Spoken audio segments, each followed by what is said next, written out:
আজ আপনাকে আরও একটা হাড়হিম করা ঘটনার কথা শোনাব। আমি আশা করছি আপনি শুরু থেকে শেষ পর্যন্ত এই কাহিনীটা মন দিয়ে শুনবেন। যেভাবে ঘটনাটি লিখে পাঠানো হয়েছে আমি ঠিক সেভাবেই আপনাদের পড়ে শোনাচ্ছি। আমার নাম ইকবাল কবির। আমার বাড়ি টাঙ্গাইল সদর উপজেলার অন্তর্গত ভবানীপুর গ্রামে। অফিসের কাজের চাপে অনেক ব্যস্ত থাকতে হয়, তাই ভেবেছিলাম ঘটনাটি রেকর্ড করে পাঠাবো। কিন্তু পরক্ষণেই মনে হলো আপনার ভরাট কণ্ঠে এই ঘটনাটি শুনলে বোধহয় অনেক বেশি ভয়ঙ্কর এবং সুন্দর লাগবে, তাই শেষমেশ লিখে পাঠালাম। যদি ভালো লাগে তবে অবশ্যই পড়ে শোনানোর অনুরোধ রইল।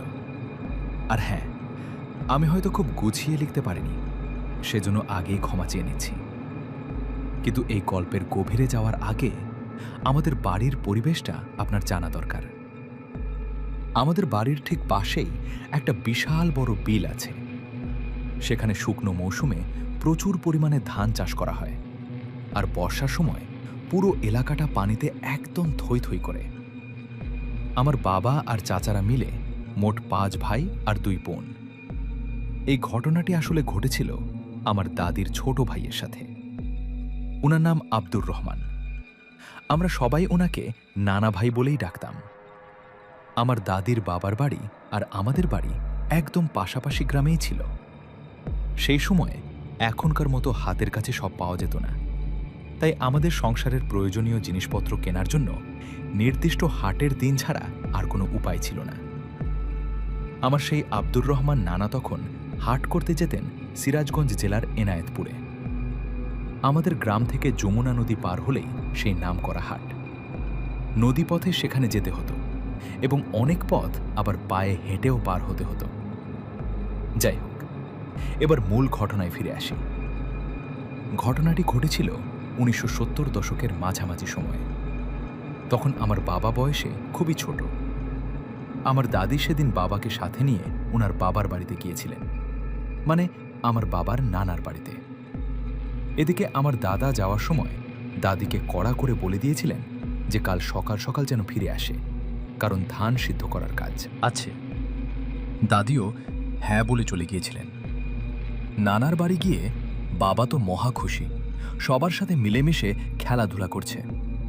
কিন্তু সন্ধ্যা হতেই বাবা তার মামা আব্দুর রহমানের কাছে ভূতের গল্প শোনার জন্য একদম বায়না ধরে বসল। নানা অগত্যা রাজি হলেন এবং রাতের খাবার শেষ করার পর আরাম করে বসে গল্প শুরু করলেন। নানা আব্দুর রহমান বলতে শুরু করলেন, তাহলে শোনো, এটা কোনো বানানো গল্প না রে, এটা আমার সাথে ঘটে যাওয়া একদম ধ্রুব সত্য একটা ঘটনা। নানা বলতে লাগলেন, তো নানা সেদিন আমাকে হাটে পাঠিয়েছিলেন একটা মাছ ধরার নতুন জাল কেনার জন্য, কারণ এনায়েতপুরের হাটের জালের মান খুব ভালো ছিল। তো আমি সকালবেলাতেই বাড়ি থেকে বের হয়ে পড়লাম। বাড়ি থেকে স্থলচর পর্যন্ত তো আমাকে হেঁটেই যেতে হলো। সেখান থেকে নৌকায় উঠলাম। হাটে গিয়ে সুন্দর দেখে একটা জালও কিনলাম। জাল কিনে হাট থেকে বের হয়ে নদীর ঘাটে আস্তে আস্তে আসরের আজান দিয়ে দিল। এরপর নৌকায় উঠলাম, নৌকা ছাড়ল। আবহাওয়াটা বেশ সুন্দর ছিল, আকাশ ছিল একদম পরিষ্কার। নৌকায় আসার পথে বেশ কয়েকজন মানুষের সাথে পরিচয় হলো। তাদের সাথে এটা ওটা গল্প করতে করতে কখন যে নৌকা ঘাটে এসে পৌঁছালো টেরই পেলাম না। স্থলচর ঘাটে যখন এসে পৌঁছালাম তখন মাগরিবের ওয়াক্ত শেষ হয়ে গেছে। নৌকা থেকে নেমে আমরা সবাই যে যার গন্তব্যের দিকে দ্রুত হাঁটতে শুরু করলাম। যেহেতু আমাদের সবার বাড়ি একই এলাকায় ছিল, তাই মাইল দুয়েক একসাথে হাঁটার পর একে একে সবাই যার যার বাড়ির দিকে মোড় নিল। সবশেষে কেবল একজন ব্যক্তি আমার সাথে বাকি ছিল। তার বাড়ির একদম কাছে চলে আসার পর সে আমাকে অনুরোধ করে বলল, ভাই, রাতটা বরং আমার বাড়িতেই থেকে যান, কাল সকালে না হয় বাড়ি ফিরবেন। একটা কথা বলে রাখা ভালো, সেখান থেকে নানার বাড়ি আসতে গেলে আমাদের ধলেশ্বরী নদী পার হতে হতো। যদিও তখন সেই নদীতে খুব একটা পানি ছিল না, মাঝে মাঝে একটু আধটু পানি হতো, আর নদীর চরে বড় ধান লাগানো হয়েছিল। আমি লোকটাকে বললাম, না না ভাই, আমি ঠিক চলে যেতে পারবো, কোনো সমস্যা হবে না আমার। লোকটি আমাকে থাকতে খুব জোরাজুরি করল এবং সাবধান করে দিয়ে বলল যে নদীর কাছে রাতের বেলা নানা ধরনের বিপদ হতে পারে। কিন্তু আমি তার কথায় মোটেও পাত্তা দিলাম না। তাকে বিদায় দিয়ে একা রওনা হলাম। আর সত্যি বলতে সেই সিদ্ধান্তটাই ছিল আমার জীবনের সবচেয়ে বড় ভুল। কিন্তু এরপর যা ঘটল তা কল্পনা করাও কঠিন। তখন আমি একদম একা, চারদিকে ঘুটঘুটে অন্ধকার রাত, বাতাসের সেই সাঁই সাঁই শব্দ যেন কানে তালা লাগিয়ে দিচ্ছিল। নদীতে লাগানো বোরো ধানের পাতায় বাতাস লেগে এক অদ্ভুত এবং গা ছমছমে পরিবেশ তৈরি হয়েছিল। তখন ঘড়িতে সময় সম্ভবত রাত 10টার মতো হবে। আমি খুব দ্রুত পায়ে হাঁটছি যাতে তাড়াতাড়ি বাড়ি পৌঁছাতে পারি। কিছুক্ষণ হাঁটার পর হঠাৎ দেখলাম একটা ধবধবে সাদা ঘোড়া বোরো ধান খাচ্ছে। আমি মনে মনে খুব বিরক্ত হলাম এবং বললাম, এত কষ্ট করে মানুষ এই ধানগুলো লাগিয়েছে, আর কোনো কাণ্ডজ্ঞানহীন মানুষ এই ঘোড়াটাকে এখানে ছেড়ে রেখেছে? এটা তো অন্যের অনেক বড় ক্ষতি করছে। তখন আমার মনের ভেতর ভয় বা ডর বলতে কিচ্ছু ছিল না, শুধু রাগ হচ্ছিল। যাই হোক, আরও কিছুক্ষণ সামনে যাওয়ার পর দেখি সেখানে আরও দুটি ঘোড়া একইভাবে ধান খাচ্ছে। ঘোড়াগুলোর ওপর আমার প্রচণ্ড মেজাজ খারাপ হলো। কিন্তু একা মানুষ, আমি আর কী বা করতে পারি? তবে আসল রহস্যটা তো তখনও শুরুই হয়নি। ভেবে দেখুন তো, মাঝরাতে আপনি একা এক নির্জন চরে, আর একদল ঘোড়া আপনাকে ধাওয়া করছে। কিন্তু আশ্চর্যের ব্যাপার হলো, ওরা ধান খাচ্ছে ঠিকই, কিন্তু এক গাছি ধানও নষ্ট হচ্ছে না। আমি তখন একদম একা। ভাবলাম, এই মাঝরাতে যদি এখন ধান গোছাতে বসি তবে বাড়ি ফিরতে ফিরতে রাত কাবার হয়ে যাবে। তাই আর দেরি না করে আবার হাঁটা শুরু করলাম। কিন্তু কিছু দূর যেতেই আমার কলিজা শুকিয়ে গেল। দেখি সামনে আরও কয়েকটা ঘোড়া একইভাবে ধান খাচ্ছে। এবার ঘোড়াগুলো আমার অনেক বেশি কাছে ছিল। আমি খুব ভালো করে খেয়াল করলাম, ওরা ধান চিবিয়ে খাচ্ছে ঠিকই, কিন্তু ধানের কোনো ক্ষতিই হচ্ছে না। ধানগুলো যেমন ছিল তেমনই আছে। তখনই আমার মনে খটকা লাগলো, এটা কোনোভাবেই স্বাভাবিক ঘোড়া হতে পারে না। নিশ্চয়ই কোনো অশুভ শক্তি আমার ওপর নজর দিয়েছে। ভয়ে ভয়ে একটা বিড়ি ধরিয়ে নিলাম। ছোটবেলা থেকে শুনেছি এসব জিনিস নাকি আগুন দেখলে ভয় পায়, কিন্তু বিড়ির আগুন দেখে ঘোড়াগুলোর কোনো ভাবান্তরই হলো না। আমি হাঁটার গতি বাড়ালাম, আর চোখে পেছনে তাকিয়ে দেখি ঘোড়াগুলোও ঠিক আমার পেছন পেছন আসছে। তখন আমি সত্যি সত্যি অনেক ভয় পেয়ে গেলাম। কিন্তু আসল আতঙ্ক তো তখনও শুরুই হয়নি। যখন দেখলাম ওরা আমার সব মুভমেন্ট বুঝতে পারছে, আমি যত জোরে হাঁটি ওরাও ঠিক ততটাই গতি বাড়িয়ে দেয়।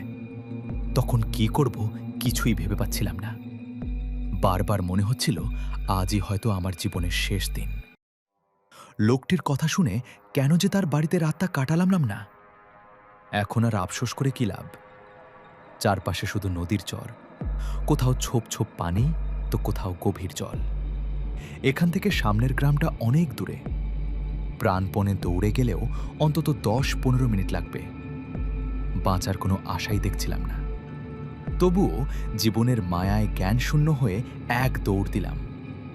কিন্তু অদ্ভুত ব্যাপার হলো, মানুষের চেয়ে ঘোড়া কয়েক গুণ জোরে দৌড়াতে পারে, অথচ ওরা একদম আমার সমান গতিতে দৌড়াচ্ছিল, যেন আমাকে নিয়ে খেলছে। সব থেকে ভয়ের ছিল ওদের চাউনি। ওরা বারবার আমার দিকে তাকিয়ে তাকিয়ে দৌড়াচ্ছিল। ঠিক তখনই দূরে একটা মিটমিটে আলোর ঝলকানি দেখতে পেলাম। ওইটুকুই ছিল আমার শেষ ভরসা। আমি আলোর দিকে লক্ষ্য করে আরও জোরে ছুটলাম। কাছে গিয়ে দেখি ওটা একটা বেদেদের নৌকার কুপির আলো। আমি চিৎকার করে সাহায্য চাইলাম। নৌকা থেকে এক লোক বেরিয়ে এসে দ্রুত আমাকে ওপরে টেনে তুলল। আর আমি নৌকায় উঠতে না উঠতেই ঘোড়াগুলো একদম কিনারায় এসে দাঁড়ালো। ওদের চোখগুলো ছিল আগুনের গোলার মতো জ্বলজ্বলে, মুখে এক চরম রাগান্বিত ভাব। আর তখনই ঘটল সেই অবিশ্বাস্য ঘটনা। ঘোড়াগুলোর ভেতর থেকে মানুষের মতো কণ্ঠস্বর ভেসে এলো। ওরা লোকটিকে বলছিল আমাকে যেন পারে নামিয়ে দেওয়া। এর চেয়ে ভয়ঙ্কর আর কি হতে পারে? নৌকার লোকটি কিছুতেই রাজি হল না। অনেক কথা কাটাকাটির পর ঘোড়াগুলো একসময় সেখান থেকে চলে গেল। সারা রাত আমি ওই নৌকাতেই ভয়ে সিটিয়েছিলাম। পরদিন সকালে কোনো মতে বাড়ি ফিরে আসি। এই বলেই নানা তার গল্পটি শেষ করলেন। এটি একদমই একটি সত্য ঘটনা। ওই চরের আশেপাশে আরও অনেক গা ছমছমে ঘটনা ঘটে, যা আমি আপনাদের পরে লিখে জানাব। সবাই ভালো থাকবেন। আমরা এখন চলে যাচ্ছি আমাদের আজকের পরবর্তী ঘটনায়। ভূত.com প্রেজেন্টস অচিনপুর, হান্টেড বাই আ টেল। হারিয়ে যাই ভয়ের রাতে, অচিনপুরের এই দুঃস্বপ্নে। Welcome back. আপনাদের সবাইকে স্বাগত জানাচ্ছি। আমি রাসেল।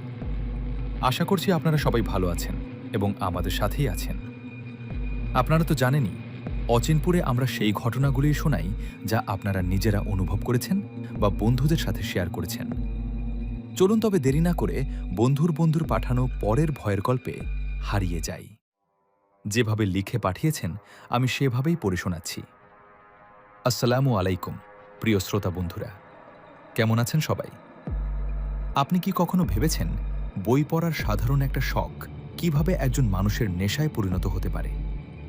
আর সেই নেশা যদি তাকে এক অন্ধকার রহস্যের দিকে ঠেলে দেয়, তবে কেমন হবে? আজ আপনাদের এমন এক মায়ের গল্প শোনাব, যার বই পড়ার নেশা শুধু তার পরিবারের ভাগ্যই বদলায়নি, বরং তাদের জীবনকে এক অদ্ভুত গোলক ধাঁধায় ফেলে দিয়েছিল। এই ঘটনার প্রতিটি পর্ব আপনাকে চমকে দেবে, তাই শেষ পর্যন্ত আমাদের সাথেই থাকুন। ঘটনাটি আমার বন্ধুর বাবার মুখে শোনা। আজ থেকে বেশ অনেক বছর আগের কথা। ঢাকার এক নিরিবিলি আর অখ্যাত এলাকায় আমার এক আত্মীয় থাকতেন। সম্পর্কে তিনি আমার চাচি হতেন। চাচি খুব সাধারণ এবং গরিব ঘরের একজন মানুষ ছিলেন। তার স্বামী মারা গিয়েছিলেন এই ঘটনার কয়েক বছর আগেই। 8 ছেলেমেয়ের এক বিশাল সংসার ছিল তার। 3 ছেলে আর 5 মেয়ে। একা হাতে এত বড় একটা সংসার চালানো যে কতটা কঠিন ছিল তা আপনারা বুঝতেই পারছেন। চাচি খুব বেশি পড়াশোনা জানতেন না, শুধু খবরের কাগজ আর সাধারণ বইপত্র পড়ার মতো জ্ঞান তার ছিল। কিন্তু আশ্চর্যের বিষয় হলো, তার পড়ার প্রতি এক অদ্ভুত টান ছিল। কোনো বই, পত্রিকা কিংবা ম্যাগাজিন হাতে পেলেই তিনি সব কাজ ফেলে তাতে ডুবে যেতেন। দিনের বেলা তিনি সেলাইয়ের কাজ করে বাচ্চাদের অন্ন সংস্থান করতেন, সন্ধ্যায় তাদের কোরআন পড়াতেন আর সারা রাত জেগে পুরনো বই আর পত্রিকা পড়তেন। কিন্তু এখানে একটা বড় টুইস্ট আছে। এই পড়ার নেশা যখন ধীরে ধীরে পাগলামির পর্যায়ে চলে গেল, তখন পাড়ার একজন তাকে এক অদ্ভুত বুদ্ধি দিল। তিনি বললেন, চাচি, আপনি যে ওখান থেকে পুরনো কাগজ আর বই চেয়ে আনেন, তার চেয়ে বরং কিছু টাকা জমিয়ে একটা ঠেলা গাড়ি ভরে পুরনো বই কিনে আনুন। ঘরের একটা রুমকে লাইব্রেরি বানিয়ে ফেলুন। এতে আপনার পড়ার শখও মিটবে, আবার কিছু টাকা আয়ও হবে। চাচির মাথায় কথাটা বেশ ভালোভাবেই গেঁথে গেল। আশেপাশের মানুষও তাকে সাহায্য করতে এগিয়ে এলো। অনেকে দয়া করে তাদের পুরনো বই পত্রিকা তাকে দিয়ে দিলেন। যারা আগে পুরনো কাগজওয়ালার কাছে বই বিক্রি করতেন, তারা এখন সেগুলো চাচিকে দিতে শুরু করলেন। এখন দেখার বিষয় হলো, এই লাইব্রেরি কি আসলেই তার ভাগ্য বদলে দিল? কিন্তু এখানে একটা গোপন কথা আছে যা কেউ জানত না। যাই হোক, চাচি নিজের জমানো টাকায় ঠেলাগাড়ি ভর্তি করে ডজন ডজন পুরনো বই কিনে আনলেন। খুব অল্প সময়ের মধ্যেই তার ঘরে একটা বেশ বড়সড় লাইব্রেরি তৈরি হয়ে গেল। এলাকার ছেলেমেয়েরা সেখান থেকে ভাড়ায় বই নিতে শুরু করল। এর ফলে চাচির সংসারে অভাবের কালো মেঘ কাটতে শুরু করল। এখন শুধু তার নিজেদের পড়ার বই জুটত তাই নয়, সংসারের চুলাও ঠিকঠাক জ্বলতে শুরু করল। ধীরে ধীরে চাচি সেলাইয়ের কাজ ছেড়ে দিলেন এবং দিন রাত শুধু বইয়ের জগতেই ডুবে থাকতে লাগলেন। কিন্তু এখানেই শেষ নয়, আসল রহস্য তো এখন শুরু হবে। চাচির এই পড়ার নেশা এতটাই বেড়ে গেল, তার ছেলেমেয়েরা রীতিমতো অতিষ্ঠ হয়ে উঠল। বেচারি মেয়েরা ঘরের কাজ সামলাতো, আবার বাইরে গিয়েও খাটুনি করত। আর চাচিকে দেখা যেত সারাদিন লাইব্রেরির এক কোণে বইয়ের স্তূপের মধ্যে বোঁদ হয়ে বসে আছেন। নতুন নতুন বই খোঁজা আর পুরনো বইয়ের বাজার থেকে অদ্ভুত সব বই সংগ্রহ করা তার নেশা হয়ে দাঁড়িয়েছিল। এক সময় তিনি লাইব্রেরিতে সাধারণ মানুষের আসা যাওয়া বন্ধ করে দিলেন। নিজেকে একটা ছোট ঘরে আটকে ফেললেন, যেখানে শুধু ছিল পুরনো বইয়ের স্তূপ। লাইব্রেরি থেকে যা আয় হতো তা দিয়ে কোনো মতে সংসার চলত। চাচির বড় ছেলে আহমেদ আমার সমবয়সী ছিল, তাই সে আমার খুব ভালো বন্ধুও ছিল। আমরা প্রতিদিন তাদের বাড়িতে যেতাম। এমনকি তার এক মেয়ের সাথে আমার সম্পর্কের কথা সবাই জানত। আমার মা তাকে খুব পছন্দ করতেন। এবার শুনুন আসল ঘটনা। চাচির সবকটি মেয়েই খুব সহজ সরল আর লক্ষ্মী ছিল। সবাই তাদের খুব প্রশংসা করত। আমার মা সেই সময়েই চাচির ৩ মেয়ের জন্য খুব ভালো আর সম্ভ্রান্ত পরিবারে বিয়ের ব্যবস্থা করে দিয়েছিলেন। এখন শুধু ২ মেয়ে বাকি, যাদের একজনের সাথে আমার বিয়ে ঠিক হয়ে আছে। চাচি আবার ঘরের কাজে একটু মন দিতে শুরু করলেন। তবে হ্যাঁ, রাতে তিনি তার সেই ছোট্ট ঘরটা বন্ধ করে বই পড়তেন। আমার মা মনে করতেন মেয়েদের বিয়ের চিন্তায় হয়তো তিনি বড্ড চাপে ছিলেন, তাই বইয়ের মধ্যে শান্তি খুঁজতেন। এখন যেহেতু পরিস্থিতি স্বাভাবিক, তাই তিনি নিশ্চিন্ত ছিলেন। কিন্তু ঠিক তখনই যেন একটা মিরাকল ঘটে গেল। চাচি যেই না আবার লাইব্রেরির হাল ধরলেন, অমনি তার ব্যবসা তরতর করে বাড়তে শুরু করল। পুরনো বইয়ের পাশাপাশি এখন নতুন বইও আসতে শুরু করল। এমনকি এমন সব দামি কোর্সের বই সেখানে পাওয়া যেত যা সাধারণ ছাত্রছাত্রীদের কেনা প্রায় অসম্ভব ছিল। দূর দূরান্ত থেকে মানুষ বই কিনতে আসতে লাগল। চাচি লাইব্রেরির পাশের ঘরটা ভেঙে সেটাকেও লাইব্রেরির সাথে জুড়ে দিলেন এবং একটা বড় স্টেশনারি দোকান খুললেন। অবাক করার মতো বিষয় হল, পুরো শহরের ছাত্রছাত্রীরা এই লাইব্রেরিতে ভিড় করতে শুরু করল। চাচির ঘরে এখন টাকার ঢল নামল। সেই পুরনো জীর্ণ বাড়িটি এখন এক বিশাল ৩ তলা দালানে পরিণত হয়েছে। কিন্তু এখানেই কি সব শেষ? মোটেও না। এখন এই গল্পের সবচেয়ে অদ্ভুত অংশটি শুরু হতে যাচ্ছে। চাচির বড় ছেলে আহমেদ যখন উচ্চশিক্ষার জন্য আমেরিকা যাওয়ার প্রস্তুতি নিচ্ছিল, তখন চাচি তাকে বললেন, আগে ২ বোনের বিয়ে দেই, তারপর চাস। একটা কথা বলে রাখি, চাচি বরাবরই খুব কম কথা বলতেন, কিন্তু যখন থেকে তাদের অবস্থা ভালো হলো, তিনি যেন পুরোপুরি বোবা হয়ে গেলেন। খুব দরকার না হলে তিনি মুখই খুলতেন না। সারাদিন চুপচাপ থাকতেন আর রাতভর সেই বন্ধ ঘরে বই পড়তেন। আমরা জানতাম চাচি সারা রাত জেগে পড়েন, কারণ দিনের বেলা তিনি অনেক বেলা পর্যন্ত ঘুমাতেন।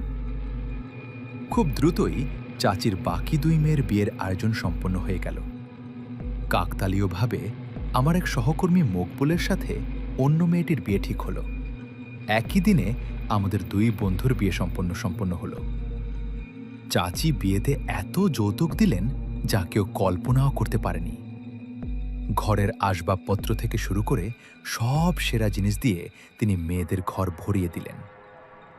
বিয়ের পর আহমেদ আমেরিকা চলে গেল আর ছোট ২ ছেলে বিশ্ববিদ্যালয়ে ভর্তি হল।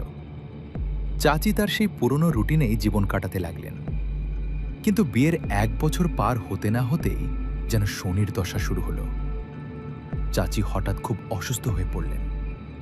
অনেকদিন পর্যন্ত তিনি কাউকে বুঝতে দেননি যে তিনি অসুস্থ, কিন্তু যখন ব্যথা আর সহ্য করতে পারছিলেন না, তখন তিনি ডাক্তারের কাছে যেতে বাধ্য হলেন। আমি খেয়াল করলাম তার গায়ের রং কেমন ফ্যাকাশে হয়ে গেছে। তিনি কিছুই খেতে পারছিলেন না।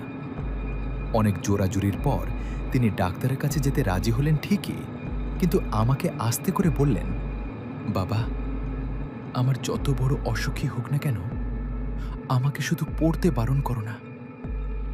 বই ছাড়া আমি বাঁচতে পারবো না। আমি তখন তার কথা শুনে হেসেছিলাম।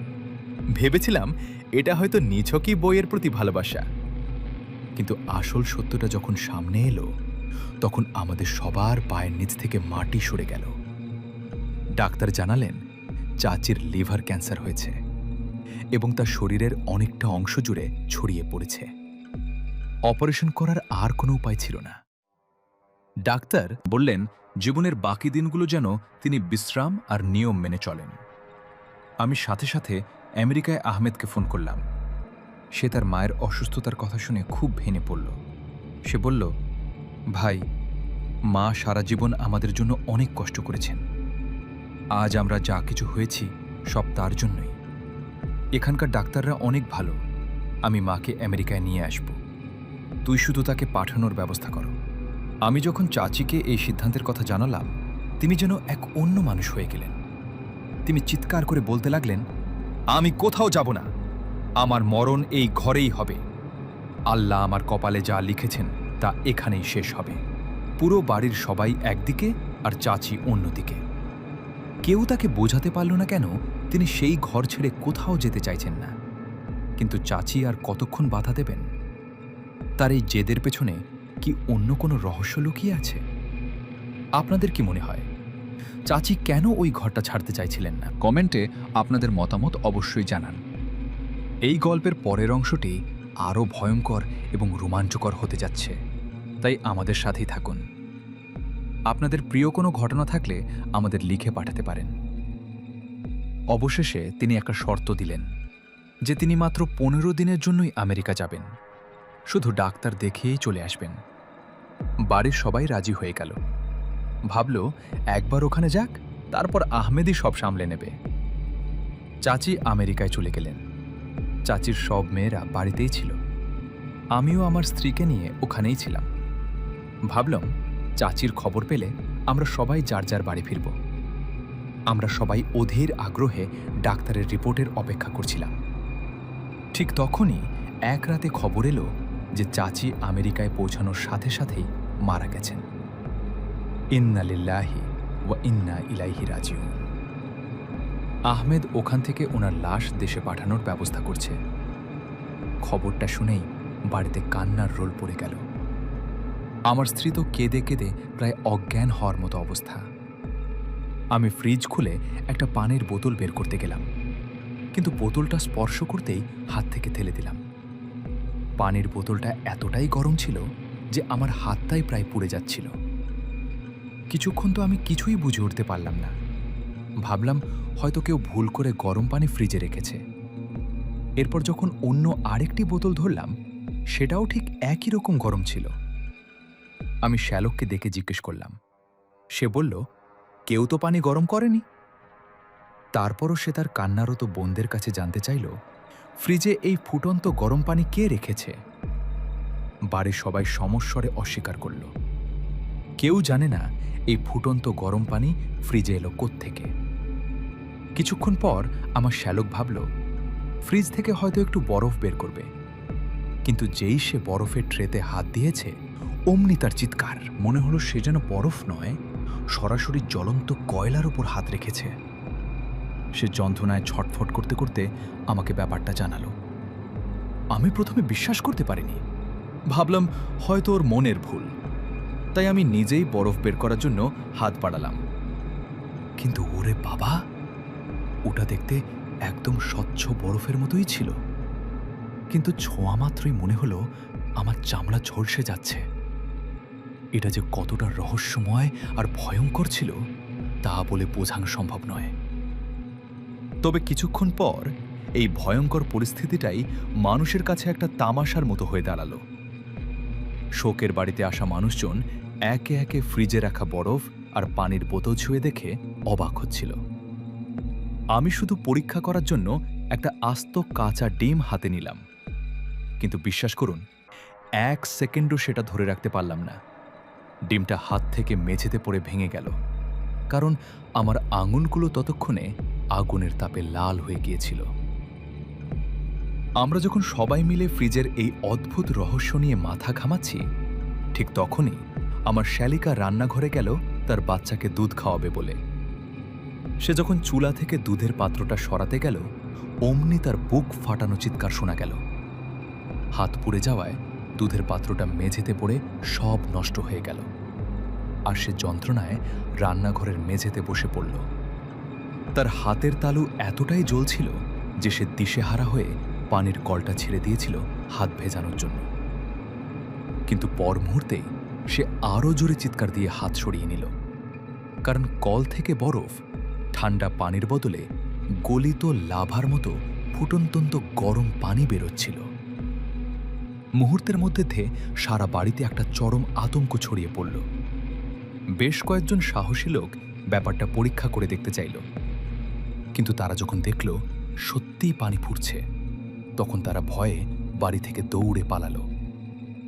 কিন্তু এখানে থামলে তো হতোই, কিন্তু এখানেও শেষ নয়।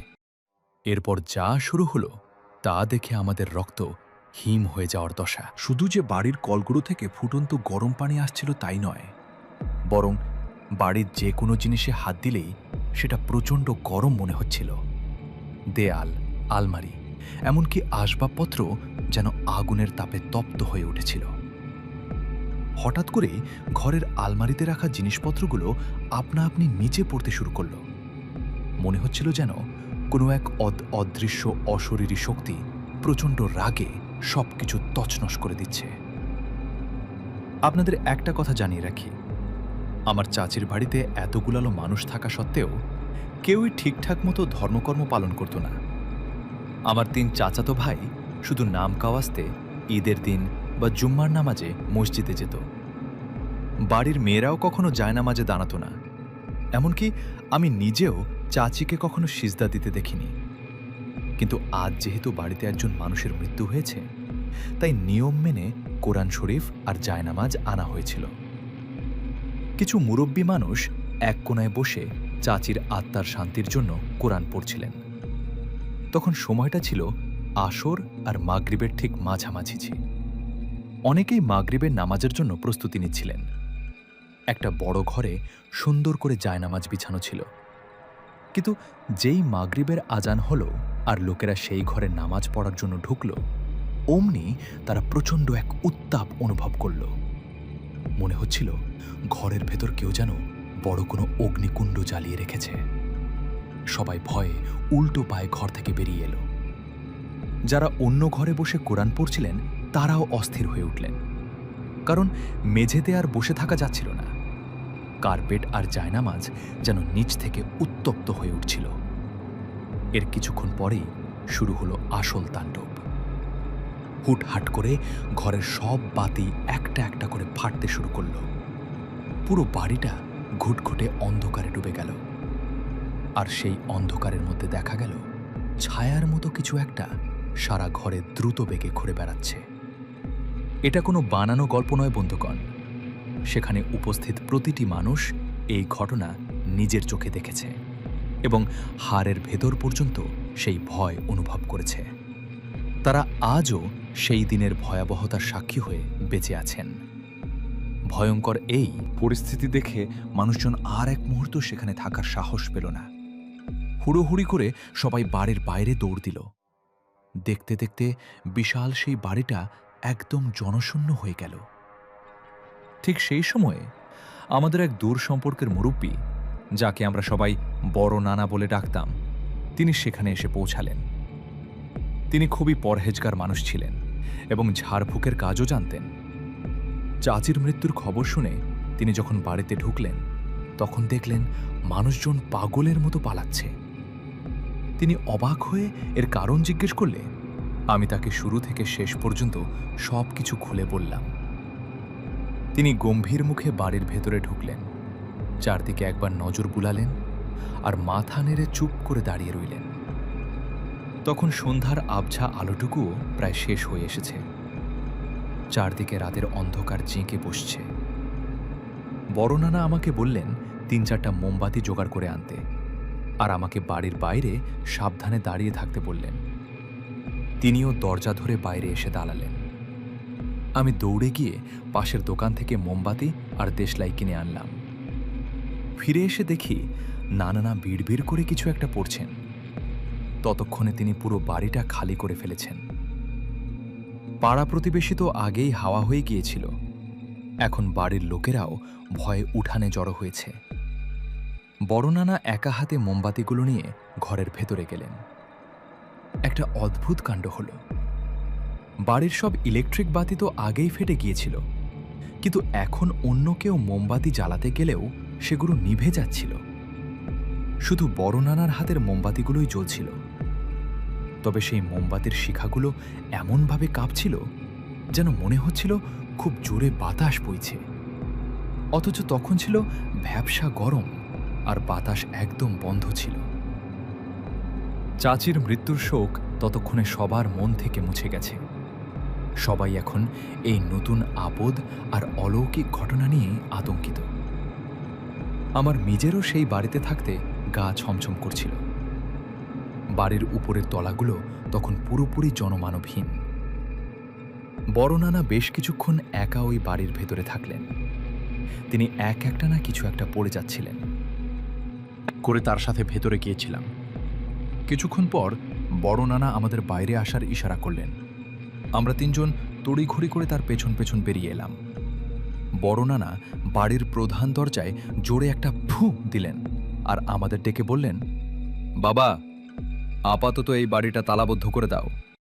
কাল দিনের আলোয় আমি আবার আসব, তবে আসার আগে আমাকে কিছু বিশেষ মানুষের সাথে পরামর্শ করতে হবে।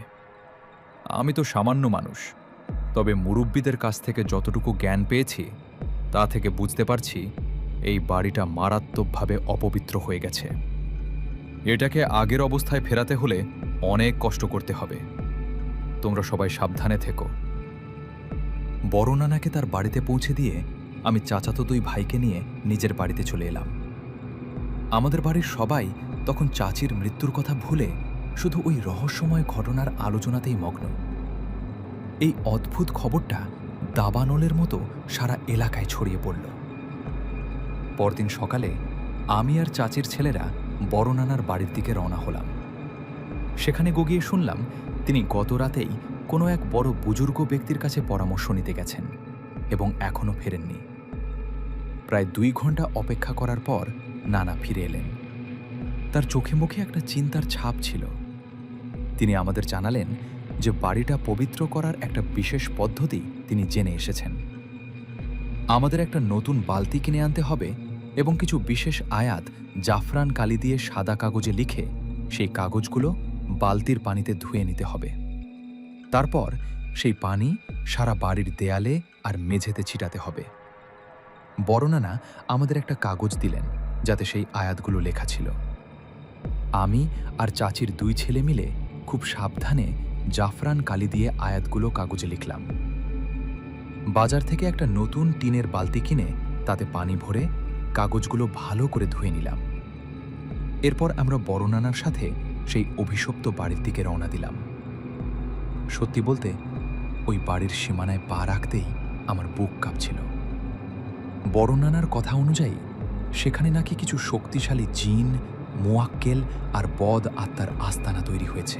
এতদিন এসব কথা শুধু বইয়ের পাতায় বা মানুষের মুখে গল্প হিসেবে শুনেছি, কিন্তু এবার নিজের চোখে দেখার পালা। আমরা আল্লাহর নাম নিয়ে বাড়ির প্রধান দরজা খুলে ভেতরে ঢুকলাম। বাড়ির ভেতরে পা রাখতেই আমাদের চোখ ছানা বড়া। মনে হলো যেন এখানে কোনো প্রলয় ঘটে গেছে। ঘরের আসবাবপত্র থেকে শুরু করে সব কিছু উলটপালট হয়ে পড়ে আছে। দামি পর্দাগুলো ছিঁড়ে কুটি কুটি হয়ে আছে, যেন কোনো হিংস্র প্রাণী সেগুলো দাঁত দিয়ে কামড়ে টেনে নামিয়েছে। মেঝেতে দামি দামি কাচের বাসন ভেঙে পড়ে আছে। বিছানার চাদর আর বালিশগুলো এমনভাবে ছড়ানো ছিটানো যে চেনার উপায় নেই। আর সবচেয়ে অবাক করা বিষয় হলো প্রতিটি জিনিস কালকের মতোই আগুনের মতো গরম হয়ে আছে। কলগুলো ছাড়তেই আবার সেই টকবগে গরম পানি বের হতে লাগলো। রান্নাঘরে রাখা খাবারগুলো থেকে এমন পচা দুর্গন্ধ আসছিল যে মনে হচ্ছিল ওগুলো কয়েক বছর ধরে ওখানে পচছে। পুরো বাড়িটার পরিবেশ ছিল গুমুট আর দমবন্ধ করা। আমরা কাঁপতে কাঁপতে প্রথম ঘরটাতে ঢুকলাম। নানা নিজের হাতে মগ ভরে বালতি থেকে পানি নিলেন এবং 2 দেয়ালের কোণায় সেই পানি ছিটিয়ে দিলেন। পানি পড়ার সাথে সাথেই এক অদ্ভুত কাণ্ড ঘটল। মনে হলো যেন জ্বলন্ত কয়লার উপর কেউ পানি ঢেলে দিয়েছে। ছ্যাঁত করে একটা বিকট শব্দ হলো আর সাথে সাথে পুরো ঘরটা ঘন সাদা ধোঁয়ায় অন্ধকার হয়ে গেল।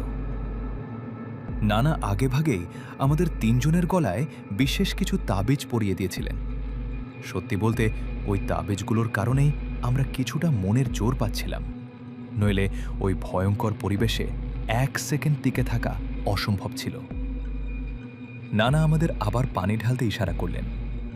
আমরা বিসমিল্লাহ বলে 1 মগ পানি সেই একই জায়গায় ঢাললাম। এবার শুধু ধোঁয়াই বের হলো না, বরং মনে হলো যেন দেয়ালের মাঝখানে একটা ফাটল ধরল, আর সেই ফাটল দিয়ে কালো ছায়ার মতো কিছু একটা বেরিয়ে দ্রুত অন্য ঘরে চলে গেল। সাথে সাথেই ঘরের সব জানালার কাঁচ বিকট শব্দে ভেঙে চুরমার হয়ে গেল। নানা এক মুহূর্ত দেরি না করে ঘরের অন্য কোণায় পানি ছিটিয়ে দিলেন, আর অমনি যেন গোটা বাড়িটা ভূমিকম্পের মতো কাঁপতে শুরু করল। চারপাশ থেকে কাঁচ ভাঙার আর আসবাবপত্র উল্টে যাওয়ার ঝনঝন শব্দ আসতে লাগলো। মনে হচ্ছিল কোনো অদৃশ্য মানুষ ভারী বুটজুতো পরে সারা বাড়িতে দৌড়ে বেড়াচ্ছে। যদিও তখন বাইরে কড়া রোদ আর ভর দুপুর, তবুও আমাদের কলিজা শুকিয়ে যাচ্ছিল। কিন্তু আসল তাজ্জব ব্যাপার তো তখন ঘটল যখন আমরা তৃতীয় মগ পানি নেয়ার জন্য বালতির দিকে হাত বাড়ালাম। বালতিটা যেখানে রাখা ছিল সেখানে সেটা নেই। আমরা চারজনই হতবাক হয়ে একে অপরের দিকে তাকালাম। পুরো ঘরে বালতিটা কোথাও নেই। নানা তড়িঘড়ি করে ঘর থেকে বের হলেন, আমরাও তার পেছনে ছুটলাম। এক ঘর থেকে অছনে ছুটলাম, এক ঘর থেকে অন্য ঘর, দোতলা থেকে তিনতলা সব খুঁজলাম, কিন্তু সেই পানির বালতি যেন হাওয়ায় মিলিয়ে গেল। নানা উঠোনে এসে দাঁড়িয়ে বিড়বিড় করে কিছু একটা পড়তে শুরু করলেন। হঠাৎ আমাদের নজর গেল কোণায় থাকা একটা বড় ফুলের টবের দিকে। দেখলাম বালতির হাতলের সামান্য অংশ মাটির উপর দেখা যাচ্ছে। কাছে গিয়ে দেখি বালতিটা উঠোনের শক্ত মাটির নিচে অর্ধেকটা দেবে আছে। আমরা ভাবলাম হয়তো বালতিটা কাদা মাটিতে ভরা থাকবে, কিন্তু নানা যখন বালতির হাতল ধরে টান দিলেন তখন অবাক হয়ে দেখলাম বালতিটা একদম পরিষ্কার পানিতে ভরা, আর সেটা অনায়াসেই মাটি থেকে বেরিয়ে এলো। নানা আবার সেই পানি ঘরের দেয়ালে ছিটাতে শুরু করলেন। একসময় সব পানি শেষ হয়ে গেল, কিন্তু দৃশ্যত বাড়ির অবস্থার কোনো পরিবর্তন হলো না। সেদিন আমরা আবার বাড়িটা তালা মেরে ফিরে এলাম। নানা আবার সেই বুজুর্গের কাছে গেলেন এবং নতুন নির্দেশ নিয়ে এলেন। এবার বলা হলো অন্তত ২০ বালতি পানি এভাবে ২ দিনের মধ্যে সারা বাড়িতে ছিটাতে হবে। টানা ২ দিন ধরে আমি, চাচার ২ ছেলে আর নানা মিলে শুধু জাফরান কালি দিয়ে আয়াত লিখলাম আর পানিতে গুলিয়ে ফেললাম। এই কাজটা করার জন্য আমাদের পাশের বাড়ির লোকেদের কাছ থেকে পানি নিতে হয়েছিল। প্রতিবেশীরাও তখন এতটাই আতঙ্কে ছিল যে তারা নিজেদের বাড়ি ছেড়ে আত্মীয়দের বাসায় আশ্রয় নিয়েছিল। সেই বুজুর্গের একটা কড়া নির্দেশ ছিল যে যতক্ষণ না সব ঘরের দেয়াল পুরোপুরি ঠান্ডা হবে ততক্ষণ চাচার শোবার ঘরটা খোলা যাবে না। চাচার সেই ঘরটা সব সময় তালাবদ্ধ থাকত, কারণ তিনি সেখানে গভীর রাত পর্যন্ত পড়াশোনা করতেন। চাচি মারা যাওয়ার আগে ওই ঘরে তালা দিয়ে চাবি নিজের কাছে রেখেছিলেন। ২ দিন ধরে আমরা সেই অসহনীয় গরম আর ভয়ঙ্কর পরিবেশের মধ্যে কাজ করে গেলাম। ধীরে ধীরে দেয়ালগুলো থেকে ধোঁয়া ওঠা বন্ধ হলো আর ঘরের তাপমাত্রাও স্বাভাবিক হয়ে এলো। ১৯ নম্বর বালতি পানি শেষ করার পর নানা বললেন, এবার চাচার ঘরের তালা খোলার সময় হয়েছে। আমরা ২০ নম্বর বালতিটা খুব যত্ন করে তৈরি করলাম এবং চাচার ঘরের সামনে গিয়ে দাঁড়ালাম। আমি এই প্রথমবার ঘরটা দেখার সুযোগ পাচ্ছিলাম। চাচার পুরো বাড়িটা আধুনিক করে বানানো হলেও এই একটা ঘর ছিল একদম সেকেলে আর ভাঙাচোরা। ঘরের ভেতরে ঢুকতেই একটা ভ্যাপসা গন্ধ আর দম বন্ধ করা অন্ধকার আমাদের ঘিরে ধরল। ঘরের এক কোণায় একটা পুরনো কাঠের তাক ছিল, যাতে গুটি কয়েক জীর্ণ বই রাখা। বইগুলো দেখে মনে হচ্ছিল সেগুলো কোনো প্রাচীন রহস্যময় বিদ্যার ওপর লেখা। তাকটার পাশেই ছিল চাচার বিছানা। নানা ইশারা করতেই আমরা বিছানাটা সরিয়ে ফেললাম। যেই দেয়ালের নিচের দিকে পানি ঢালতে গেলাম অমনি সেখান থেকে একটা মানুষের খুলি আর কিছু হাড়গোড় বেরিয়ে এলো। ওগুলো যে কোনো মানুষের অবশিষ্টাংশ ছিল তাতে কোনো সন্দেহ নেই। নানা দ্রুত হাতে ঘরের ৪ কোণায় পানি ছিটিয়ে দিলেন। পানি পড়ার সাথে সাথে পুরো বাড়িটা এমনভাবে দুলে উঠল যে মনে হলো এখনই ভেঙে পড়বে। এবার আর কোনো ভাঙচুর হলো না, বরং হঠাৎ করেই বাড়ির প্রতিটি আসবাবপত্রে দাউ দাউ করে আগুন ধরে গেল। আমরা কোনো মতে প্রাণ হাতে নিয়ে ঘর থেকে বেরিয়ে এলাম। বাইরে এসে দেখি পুরো বাড়িটা আগুনের লেলিহান শিখায় জ্বলছে। অবাক করা বিষয় হলো আগুনের তাপে বাড়ির আধুনিক সব আসবাবপত্র পুড়ে ছাই হয়ে গেলেও চাচির সেই পুরনো আমলের জিনিসগুলো একদম অক্ষত ছিল। চাচি নিজের হাতে কাজ করে যা কিছু বানিয়েছিলেন সেগুলোর গায়ে আগুনের একটা আঁচও লাগেনি। আগুন যখন পুরোপুরি নিভে গেল তখন নানা আমাদের সবকিছু বুঝিয়ে বললেন। তিনি জানালেন, তোমাদের চাচি কোনোভাবে চাচার সংগ্রহে থাকা পুরনো বইগুলোর মধ্যে সিফলি বা কালো জাদুর কোনো বই পেয়েছিলেন। তিনি শুধু সেটা পড়েই ক্ষান্ত হননি, বরং গোপনে সেই শয়তানি বিদ্যার চর্চা শুরু করেছিলেন। এই কাজের জন্য তিনি এক কুখ্যাত শয়তান সাধকের শিষ্যত্ব গ্রহণ করেছিলেন। এই ভয়ঙ্কর আমল করার কারণেই তার শরীর দিন দিন শুকিয়ে যাচ্ছিল। চাচি যদি আর কয়েক মাস বেঁচে থাকতেন তবে তিনি এই কালো জাদুর একজন বিশেষজ্ঞ উঠতেন। তার এই অগাধ ধনসম্পদ আর বিলাসিতা সবই ছিল সেই শয়তানি শক্তির দান। আর ওই জাদুর প্রভাবেই বাড়িটা জিন আর বদ আত্মাদের আস্তানায় পরিণত হয়েছিল। যেহেতু ওই বাড়িতে কখনো কোনো ইবাদত হতো না, তাই অশুভ শক্তিগুলো সেখানে জাঁকিয়ে বসেছিল। কিন্তু চাচির মৃত্যুর পর যখন কোরআন পড়া শুরু হলো, তখন ওই শক্তিগুলো অস্থির হয়ে আক্রমণ শুরু করে। দ্বিতীয় কারণ হলো, চাচি বেঁচে থাকতে তার আমল দিয়ে ওই জিনিসগুলোকে বশ করে রেখেছিলেন। তার মৃত্যুর পর সেই বন্ধন ছিঁড়ে যায় এবং ওগুলো মুক্ত হয়ে পুরো বাড়ি দখল করে নেয়। এসব শুনে আমাদের সবার রক্ত হিম হয়ে গেল। আমরা ভয়ে ভয়ে নিজেদের বাড়িতে ফিরে এলাম। ঠিক যে রাতে চাচির বাড়িতে আগুন লেগেছিল, সেই একই রাতে আমার বাড়িতেও আমার স্ত্রীর যৌতুকের জিনিসপত্রগুলোতে হঠাৎ আগুন ধরে যায়। কারণ ওই যৌতুকের জিনিসগুলো কেনা হয়েছিল চাচির দেওয়া সেই অশুভ টাকায়। পরে জানতে পারি আমার অন্য ভাইদের বাড়িতেও একই রকম দুর্ঘটনা ঘটেছিল। শেষ পর্যন্ত আমরা সিদ্ধান্ত নিলাম যে এই অভিশপ্ত বিষয় নিয়ে আর কোনো আলোচনা করব না। আজও চাচির সেই বাড়িটা পরিত্যক্ত অবস্থায় পড়ে আছে। কেউ সেটা কেনেও না, আর চাচির ছেলেরাও সেখানে ফেরার সাহস পায় না। আসলে যারা কুফরি বা কালো জাদুর পথে হাঁটে, তারা শুধু নিজেদেরই ধ্বংস করে না, বরং পুরো পরিবারকে ধ্বংসের মুখে ঠেলে দেয়। আল্লাহ আমাদের সবাইকে এসব অনিষ্ট থেকে রক্ষা করুন, আমিন। এই বলেই সিফাত আলম তার লোমহর্ষক অভিজ্ঞতা শেষ করলেন। আশা করি এই সত্য ঘটনাটি আপনাদের ভালো লেগেছে। যদি ভালো লাগে তবে অবশ্যই আমাদের কমেন্টে জানাবেন। আমরা এখন চলে যাব আমাদের পরবর্তী ঘটনায়। সবাইকে আবারও স্বাগত। আশা করছি আপনারা সবাই ভালো আছেন। জীবন যেমনই হোক, ভালো থাকার চেষ্টা করাই আসল কথা। এরপর যে ঘটনাটি আপনাদের শোনাবো সেটি আমাদের কাছে পাঠিয়েছেন আবির। তিনি যেভাবে লিখেছেন আমি ঠিক সেভাবেই আপনাদের পড়ে শোনাচ্ছি। আসসালামু আলাইকুম প্রিয় শ্রোতারা, আশা করি সবাই সুস্থ আছেন।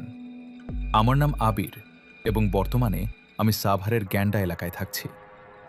এর আগেও আমি একটি ঘটনা লিখে পাঠিয়েছিলাম, কিন্তু হয়তো কোনো কারণে সেটি আপনাদের নজরে আসেনি। তাতে একটু মন খারাপ হলেও আবারও নতুন উদ্যমে এই ঘটনাটি লিখতে বসলাম। এই ঘটনাটি আমার আর আমার এক বন্ধুর সাথে ঘটেছিল। বেশি ভূমিকা না করে সরাসরি মূল ঘটনায় চলে যাই। সালটা ছিল 2016 বা 2017 দিকে। তারিখটা ঠিক মনে নেই, তবে নভেম্বর মাসের কোনো এক শীতের রাত ছিল। আমাদের এলাকার আলেমদের উদ্যোগে একটা বড় ইসলামিক সমাবেশের আয়োজন করা হয়েছিল। সমাবেশটা ছিল আমাদের বাড়ির ঠিক পাশেই একটা বড় বাজারে। প্রসঙ্গত বলে রাখি, আমার গ্রামটি সিরাজগঞ্জ জেলার শালঙ্গা থানায় অবস্থিত। ঘটনার দিন আমি আর আমার 4 বন্ধু মিলে সন্ধ্যার পরেই খাওয়া দাওয়া শেষ করে বাজারের দিকে রওনা হলাম। বাজারে তখন লোকে লোকারণ্য। আমরা কিছুক্ষণ ঘোরাঘুরি করে সমাবেশের প্যান্ডেলের এক কোণায় বসে পড়লাম ওয়াজ শোনার জন্য। ঘড়িতে তখন রাত 10টা কি 10:30 বাজে। বসে থাকতে থাকতে আমাদের এক বন্ধু প্রস্তাব দিল যে চলো একটু বাইরে থেকে ঘুরে আসি। অনেকক্ষণ এক জায়গায় বসে থাকতে ভালো লাগছিল না, তাই আমরা সবাই মিলে সমাবেশ থেকে বের হয়ে বাজারের ভেতরের দিকে হাঁটতে শুরু করলাম। আমাদের মধ্যে 2-3 জন ধূমপানে অভ্যস্ত ছিলাম। যেহেতু গ্রামে আমাদের সবাই বেশ ভদ্র ছেলে হিসেবে জানত, তাই বাজারের ভেতর সবার সামনে ধূমপান করার সাহস পাচ্ছিলাম না। এক বন্ধুকে সিগারেট কিনে আনতে বলে আমরা বাজারের শেষ মাথায় নির্জন জায়গায় চলে গেলাম। কিছুক্ষণ পর বন্ধু সিগারেট নিয়ে হাজির হলো, কিন্তু সেখানেও মানুষের আনাগোনা থাকায় আমরা নিরাপদ বোধ করছিলাম না। শেষমেশ আমরা সবাই ঠিক করলাম আমার বড় চাচার সেই পরিত্যক্ত বিল্ডিংয়ে গিয়ে বসব। পরিত্যক্ত বলছি কারণ ওই বাড়িটার কাজ প্রায় 4-5 বছর ধরে বন্ধ ছিল। এবং চারদিকে জঙ্গল গজিয়ে গিয়েছিল। তার উপর ওই বাড়ি নিয়ে এলাকায় অনেক ভৌতিক কথা প্রচলিত ছিল। আমরা সবাই মিলে সাবধানে বাড়ির ছাদে উঠে গেলাম। সেখানে বসে সিগারেট শেষ করে আড্ডা দেওয়ার সিদ্ধান্ত নিলাম। আকাশে তখন এক ফালি চাঁদ দেখা যাচ্ছিল, আর নভেম্বরের কুয়াশার কারণে চারপাশটা কেমন যেন ঘোলাটে লাগছিল। কিছুক্ষণ আড্ডা দেওয়ার পর হঠাৎ আমার নজর গেল বিল্ডিংয়ের পাশের একটা বাড়ির ভাঙা দেয়ালের দিকে। দেখলাম সেই ভাঙা দেয়াল গলে একটা রহস্যময় মেয়ে বেরিয়ে আসছে। আমি চমকে উঠে বন্ধুদের ফিসফিস করে বললাম, ওই দেখ, ওটা কে? আমার বন্ধু অবাক হয়ে বলল, কই, কোথায়? ওখানে কি আসলেই কেউ নেই? আমি বন্ধুদের আঙুল দিয়ে পরিষ্কার করে দেখালাম যে কেউ একজন দেয়ালের কাছে দাঁড়িয়ে আছে। এবার ওরাও ব্যাপারটা খেয়াল করল এবং থমকে গেল। আমাদের মধ্যে একজন সাহস সঞ্চয় করে চিৎকার করে জিজ্ঞেস করল, কে কে ওখানে দাঁড়িয়ে?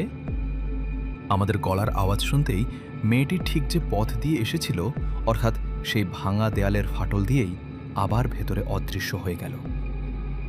সত্যি বলতে আমরা এতে খুব একটা অবাক হইনি, কারণ আমরা জানতাম ওই বাড়িতে একটা পাগল মেয়ে থাকে। হয়তো সেই কোনো কারণে বাইরে বেরিয়ে এসেছিল। তাই আমরা বিষয়টি আর পাত্তা না দিয়ে ওখান থেকে দ্রুত চলে আসার সিদ্ধান্ত নিলাম। ঠিক করলাম এখন আর ওই জনসভায় যাব না। তার চেয়ে বরং আমাদের বাড়ির নারিকেল গাছ থেকে কয়েকটা ডাব চুরি করা যাক। নিজেদেরই তো গাছ, চুরি করলে কে আর কি বলবে। এই ভেবে আমরা যখন এগোচ্ছি তখনই শুরু হলো আসল রহস্য। আমরা যখন ডাব পাড়ার জন্য গাছের কাছে গেলাম এবং আমার এক বন্ধু গাছে ওঠার প্রস্তুতি নিচ্ছিল, ঠিক তখনই দেখলাম দূর থেকে কেউ একজন বিশাল একটা বিদেশি টর্চ লাইট চালিয়ে আমাদের দিকেই হেঁটে আসছে। আমরা ভাবলাম লোকটা যেই হোক না কেন, সে চলে যাওয়ার পর আমরা আমাদের ডাব চুরির মিশন শুরু করব। ধরা না পড়ার জন্য আমরা রাস্তা ধরে লোকটার উল্টো দিকে হাঁটতে শুরু করলাম। কিন্তু আশ্চর্যের বিষয় হলো, আমরা যেদিকেই যাচ্ছি লোকটাও ঠিক আমাদের পিছু পিছু একই পথে আসছে। একরকম বিরক্ত আর চিন্তিত হয়ে আমরা রাস্তার পাশেই একটা বিশাল বাঁশ ঝাড়ে ঢুকে পড়লাম, যেটাকে আমাদের এলাকায় আড়া বলা হয়। প্রায় 2-2.5 বিঘার এই আড়াটা বাঁশ আর ঘন লপাতায় এমনভাবে ঢাকা ছিল যে দিনের বেলাতেও সেখানে ঘুটঘুটে অন্ধকার লাগত। মানুষ সচরাচর ওখানে ভয়ে আসতো না, কারণ শোনা যায় ওখানে একটা আম গাছে কেউ একজন আত্মহত্যা করেছিল। মাঝরাতে নাকি সেখান থেকে কান্নার শব্দ ভেসে আসত। কিন্তু এখানে ঢোকার পর আমাদের সাথে যা ঘটল তা ছিল কল্পনার বাইরে। আমরা সেই আড়ার ভেতরে ঢোকা মাত্রই মনে হলো যেন এক অন্য জগতে চলে এসেছি। বাইরের চেয়ে ভেতরের আবহাওয়া অনেক বেশি ঠান্ডা, আর চারপাশটা একদম অন্ধকার।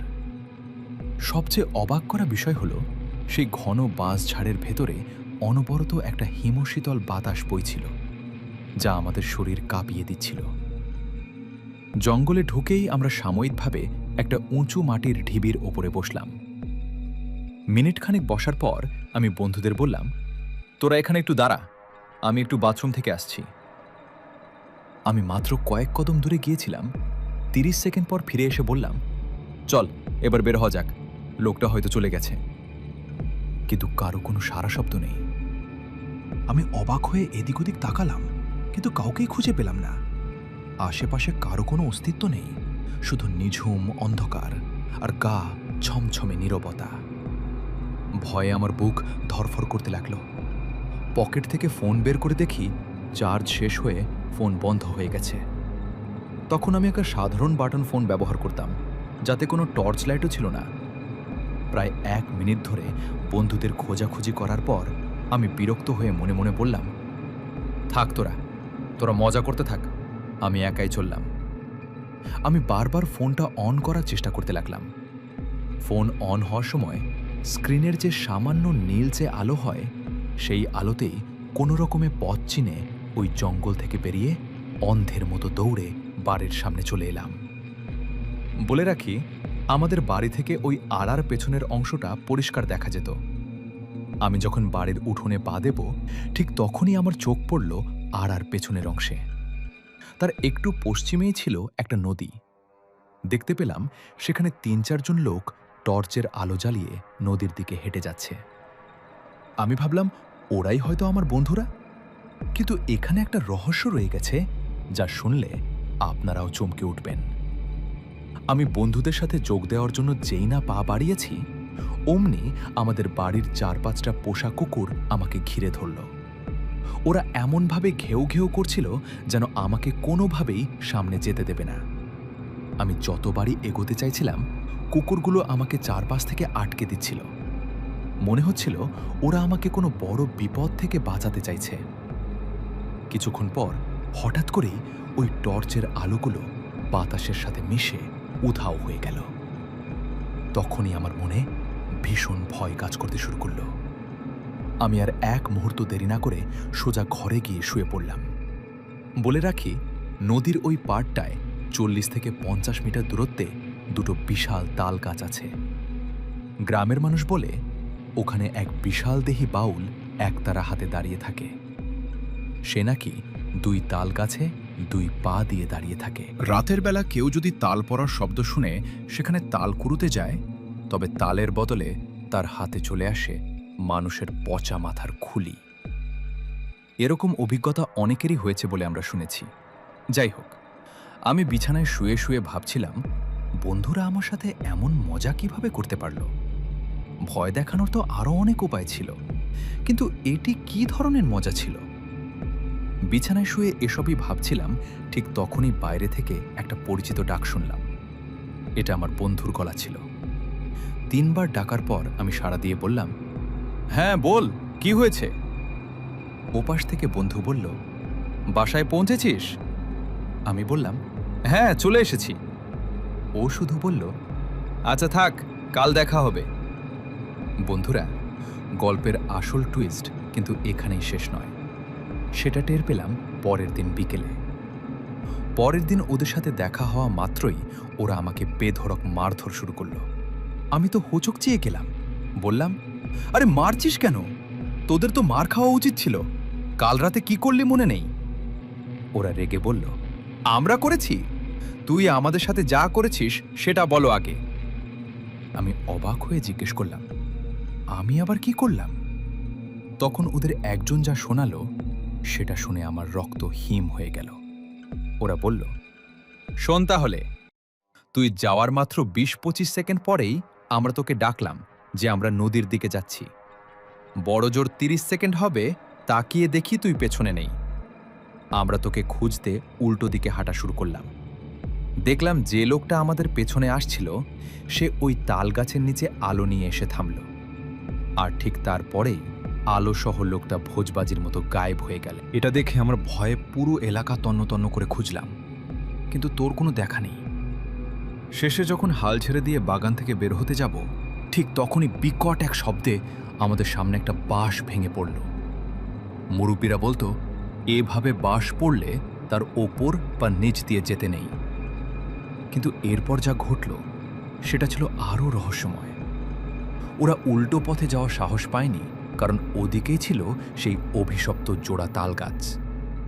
ওরা দোয়া কালাম পড়তে থাকলো, কিন্তু সামনে যাওয়ার সাহস পাচ্ছিল না। কিছুক্ষণ পর হঠাৎ সেই বাঁশটা নিজে নিজেই সোজা হয়ে গেল। তখন পাশ দিয়ে দুজন মানুষকে যেতে দেখে ওরা সাহস করে দৌড়ে সেখান থেকে পালায়, আর আমার বাড়িতে গিয়ে আমাকে ডাক দেয়। আমি তো শুনে আকাশ থেকে পড়লাম। ওরা বলছে ৩০ সেকেন্ড, আর আমি ১ মিনিট ধরে ওদের খুঁজেছি। আমরা একই জায়গায় ছিলাম, কিন্তু কেউ কাউকে দেখিনি। এই হিসাব আমি আজও মেলাতে পারিনি। কিন্তু গল্পের আসল ভয় তো তখনও বাকি। সেদিন আমরা সিদ্ধান্ত নিলাম যে আর কোনো দিন রাত বিরেতে বাইরে বের হব না। কিন্তু কপাল খারাপ হলে যা হয়, ঠিক সেই রাতেই আমার প্রেমিকা মেসেজ দিয়ে বলল ওর খুব বিপদ। ও মানসিকভাবে ভেঙে পড়েছে আর দেখা করতে চায়। বন্ধুদের ডাকার সাহস ছিল না, কারণ ওরা পরিষ্কার মানা করে দিয়েছিল। অগত্যা একাই রওনা দিলাম। ওর বাড়ি যেতে হলে একটা নদী পার হতে হতো। তখন নদীর পাড়টা ছিল একদম নিস্তব্ধ আর ভয়ঙ্কর। কোনো অংশটা সবচেয়ে অবাক করল? কমেন্টে জানান আর ভিডিওটি শেয়ার করুন। মানুষের ভালোবাসা আর বন্ধুত্ব যে কোনো ভয়কে জয় করতে পারে। কিন্তু সেই রাতের ভয়টা ছিল ছিল একেবারেই আলাদা।